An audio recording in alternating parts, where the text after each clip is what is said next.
السلام عليكم. فيديو على السريع، ظهر لنا معلق جديد، كارثة والله. عبر الشوالي والدراجي بالسحقات. تريد تضحك؟ تابعه، اسمه توفيق اليمني، يعلق على بطولة كوبا أمريكا ويقلد رؤوف خليف.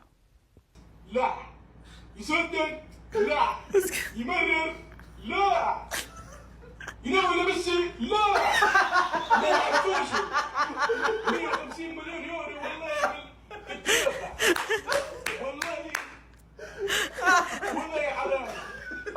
والله طرد عصام وحفيظ جيب هذا معلق بي ان سبورت، والله العظيم سينما.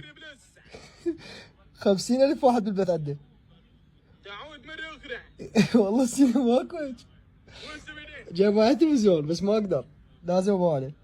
أخو مندي التوام. يا اخو مندي. لعب كرة بالجو الأسرع. اخو مندي التوام يقول على هذا. رجع كورته، كرة مقطوعة رفينا، وين ماجيو وين رفينا البنغالي.